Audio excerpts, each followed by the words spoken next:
So let us solve one problem from mesh analysis. Now I have considered a circuit like this. So what is the first step in solving the mesh analysis? We already know that the first step is you have to identify the number of meshes in the circuit. Identify the number of meshes. So if you observe the circuit carefully, in the circuit we are having 3 meshes. So this is the first one, this is the second mesh, and this is the third mesh. Next, what is the step 2? In case of step 2, you have to assign mesh currents.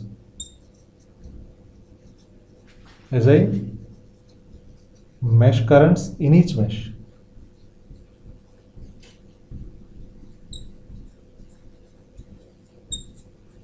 So I am going to assume the direction of the mesh currents as clockwise in all the 3 meshes. Otherwise, you can also choose in anti-clockwise direction. And I am going to consider that in case of mesh 1, the current is I1, in mesh 2, the current is I2, and in mesh 3, the current is I3. Okay. Now, what is the third step? You have to apply KVL. Apply KVL in each mesh. So before applying KVL, we have to indicate the polarities across all the elements, because KVL is nothing but sum of the voltage rises is equal to sum of the voltage drops. So for calculating the voltage rise and voltage drops, we need to know the polarities across each and every element. Across the sources, already the polarities are indicated. That means the polarities are already given. Now coming to the resistors, based upon the direction of the current, we have to assign the polarities. So coming to this 1 ohm resistor, in case of the 1 ohm resistor, as the current I assumed here in mesh 1 is flowing in clockwise direction, this current will enter into the terminal from this side. So that's why we have to assign plus sign here and minus sign here. So if you consider this 2 ohms, this 2 ohms is common for both mesh 1 and mesh 2. Now coming to mesh 1, in mesh 1 only the current I1 is flowing. So this I1 is flowing from top to bottom, that means it is flowing downwards. That means obviously you have to choose plus sign here, minus sign here. Okay. So in case of mesh 1 we are having 1 ohms as well as 2 ohms, and the polarities are going to be assigned like this. Now coming to mesh 2. In case of mesh 2, in mesh 2 there are 3 resistors. One is 3 ohms and another one is 2 ohms and 4 ohms. So here in mesh 2 the current I2 is also in clockwise direction. That means across these 2 ohms the current is flowing upwards. So that means the entering terminal will be plus here, because the current is entering from bottom. Obviously this will be the minus sign. Okay. Now coming to 3 ohms, the current is entering from this terminal. So this is plus and minus. And 4 ohms the current is starting from this point. That means it is moving downwards. So this is plus and this is minus. In case of mesh 3, if you follow the same procedure, obviously across 4 ohms these are the signs, and across 5 ohms these are the signs, because the current will enter like this. Now we have indicated the polarities also. Now let us try to apply KVL in each mesh. So first apply KVL in mesh 1. So what is KVL? Sigma V rise is equal to sigma V drop. We all know that the voltage always will drop across the resistors, because they are the passive elements. So coming to this first mesh, so I will start from this point. So what is the voltage across the resistor 1 ohm? It is I1 into 1, because this 1 ohm resistor is confined to mesh 1 only.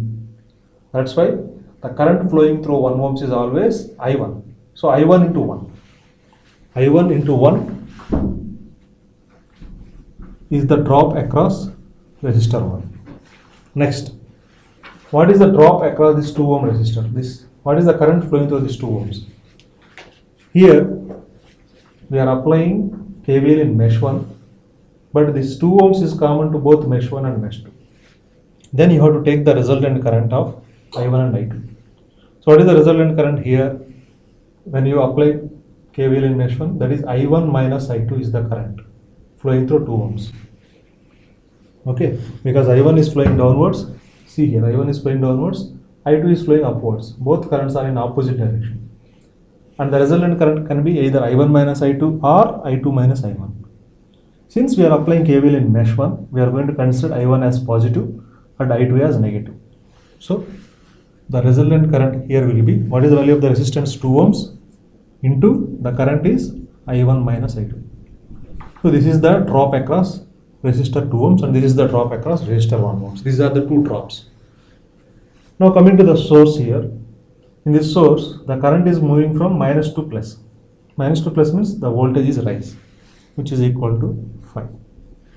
Now rearrange the terms here, separate I1 and I2 terms. So you will get 3I1 minus 2I2 is equal to 5. This is the first equation, 3I1 minus 2I2 is equal to 5. Similarly, apply KVL in mesh 2. So if you observe here, in case of mesh 2, there are only the passive elements, only 3 resistors are there. So when you apply KVL according to the statement sigma V rise is equal to sigma V drop, the rise in voltage, the voltage rises are 0. There are no voltage rise in mesh 2 because there is no source here. Only the L resistors are involved. That means all the voltages are going to be drops. Now coming to the 3 ohms here. What is the current flowing through 3 ohms? I will start from 3 ohms here, from this point, from this node. So when you move in clockwise, we have to move in clockwise direction. Coming to 3 ohms, the current entering into the 3 ohms is I2, only I2, because this 3 ohms is confined to mesh 2 only. So the current through 3 ohms is I2. Therefore, the resistance 3 into current I2 is called the drop across the resistance 3 ohms. Now when you move like this and when you come to 4 ohm resistor, here in case of 4 ohm, the current I2 is moving downwards and the current I3 is moving upwards. That means the resultant current can be either I2 minus I3 or I3 minus I2. Since we are applying KVL in mesh 2, we are going to consider this current as I2 minus I3. Okay, so the resultant current can be I2 minus I3, which is flowing downwards through 4 ohms. So plus 4 into I2 minus I3. Next, if you come like this and you go to 2 ohm resistor. In case of 2 ohm resistor, the current I2 is moving upwards and I1 is moving downwards. Since we are applying KVL in mesh 2, the resultant current through 2 ohms is I2 minus I1. So the resultant current through 2 ohms is I2 minus I1, which is flowing upwards. So therefore the drop here is 2 into I2 minus I1. So if you observe the equation here, this 3 ohms is confined to only mesh 2, that's why only I2 is involved in this drop. Coming to 4 ohms, this 4 ohms is common to both mesh 2 and mesh 3. So 4 into I2 minus I3. See here, I2 is positive, I3 is negative. Please observe that. And coming to 2 ohms, the 2 ohms is common to both mesh 1 and mesh 2. So the resultant current is I2 minus I1. I2 is positive here. Now if you rearrange the terms here, see 3 plus 4 plus 2, 6I2. What is I1? 2I1 minus 2I1 and I3 minus 4I3 is equal to 0. This is equation 2. So minus 2I1 plus 6I2 minus 4I3 is equal to 0. Next, similarly apply KVL in mesh 3. If you apply KVL in mesh 3, so coming to this mesh 3, I will start from this point. If you go like this, the current is entering here, and if you observe this 5 ohms is confined to mesh 3 only. It is not common to other meshes. It is only in mesh 3. And what is the current in mesh 3? I3. So the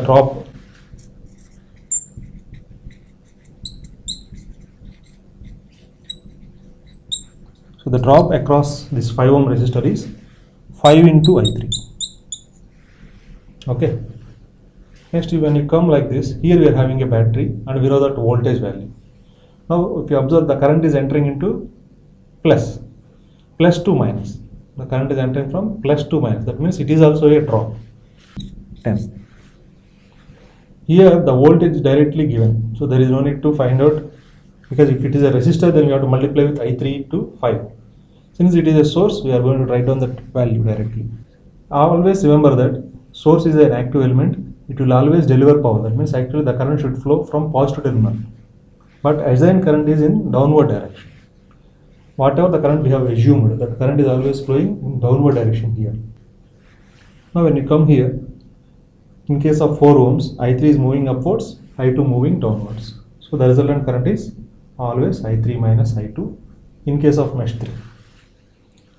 So plus the resistance is 4 into I3 minus I2.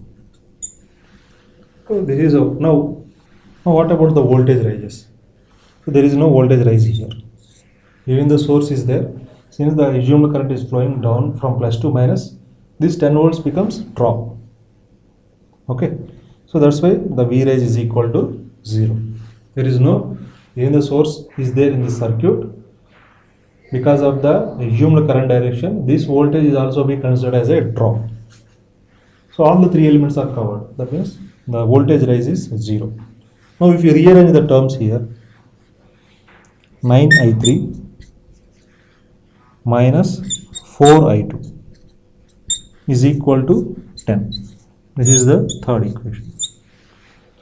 Now we got 3 equations and we have 3 unknowns, I1, I2, I3. Just always arrange I1 as the first variable, next I2 and next I3. Order, you have to follow that order in all the equations. If you solve these equations, you will get I1, I2, I3 values. Now if you solve those 3 equations, you are going to get I1 is equals to 1.54 amperes, I2 is equals to minus 0.189 amperes and I3 is minus 1.195 amperes. Now we got I1 as plus and I2, I3 as minus. So what the signs indicates?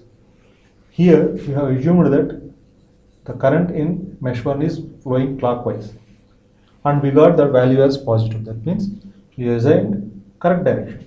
We assume the correct direction. Now coming to mesh 2, we have assigned a clockwise current, but we got I2 as minus 0.189. That means actually the current is moving counterclockwise. Similarly, I3 we got minus. That means actually the current is flowing in counterclockwise direction. So that's how you are going to solve a circuit, or you are going to analyze a circuit by using mesh analysis. Let us try to solve one more problem. Now consider a circuit like this. So what is the step 1? You have to identify the number of meshes in the circuit. Identify number of meshes. So here we are having 1, 2 and 3. There are total 3 meshes in the circuit. What is the second step? The second step is nothing but you have to assign mesh currents.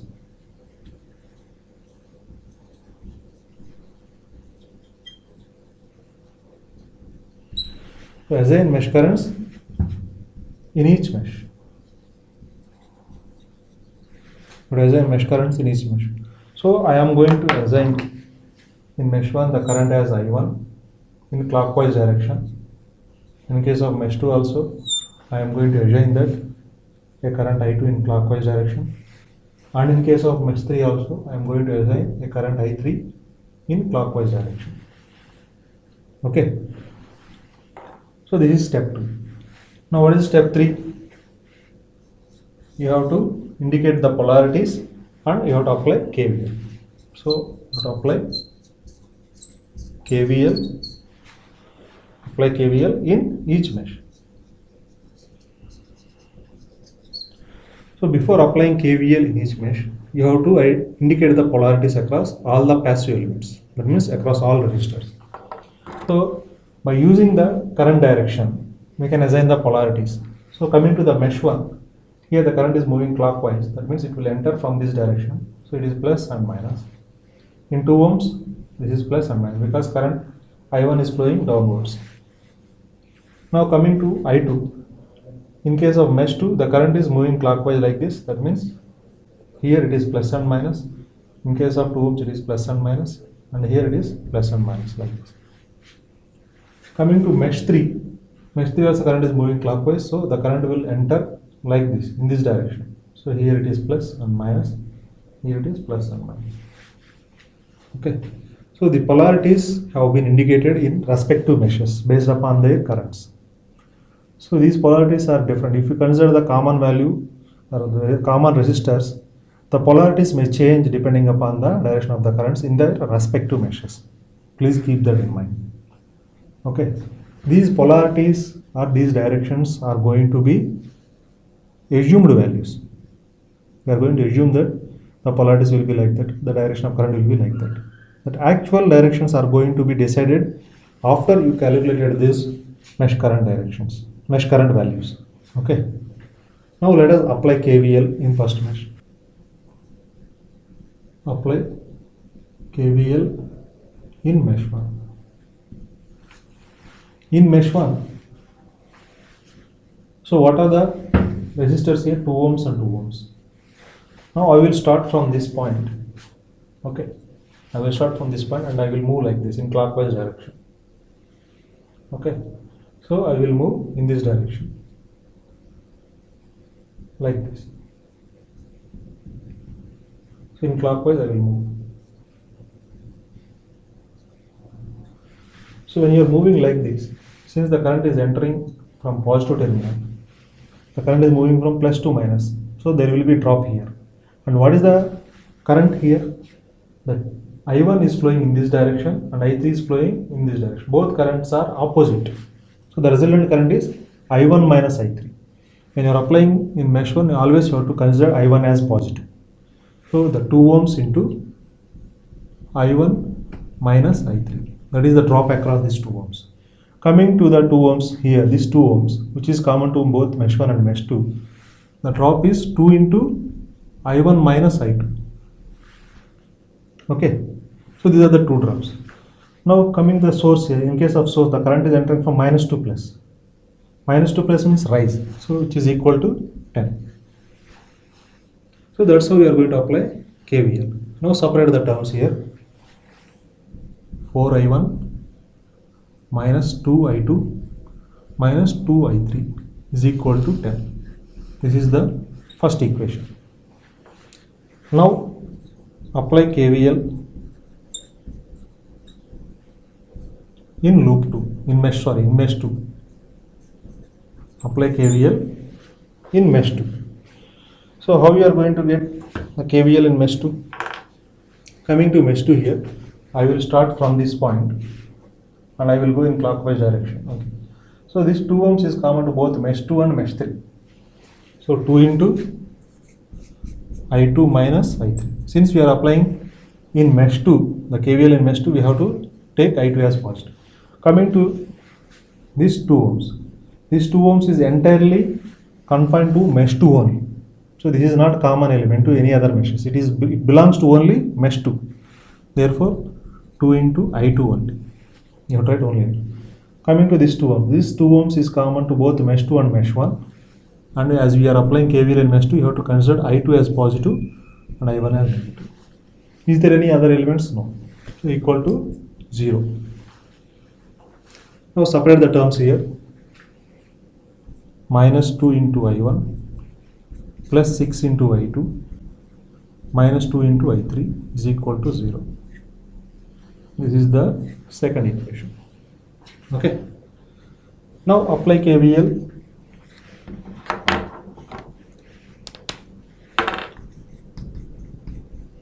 Apply KVL in mesh 3. So I will start from this point. So when you are moving from this point, So here the current is entering from plus to minus. See, if you observe I3 is entering from positive to minus. That means it is also a drop. So plus 4. Next here, the current is entering into this terminal in this direction, and this 2 ohms is common to both mesh 3 and mesh 2. Therefore, the drop across this is 2 into I3 minus I2.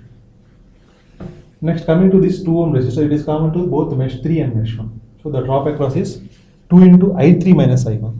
So all these are going to be considered as drops. That's why we have added all these drops. And equal to 0. There are no rises here.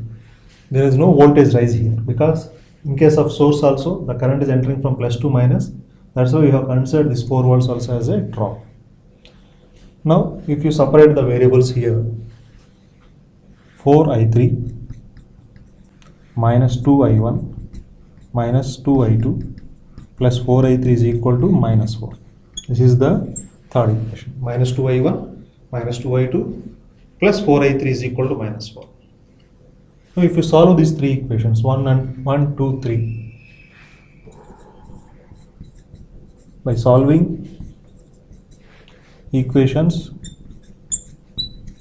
1, 2, 3, you are going to get the values of I1, I2 and I3. So this is how you are going to analyze a circuit using mesh analysis, and you are going to calculate the mesh currents. From these mesh currents, obtained mesh currents, we can calculate any other current or voltage in the given circuit.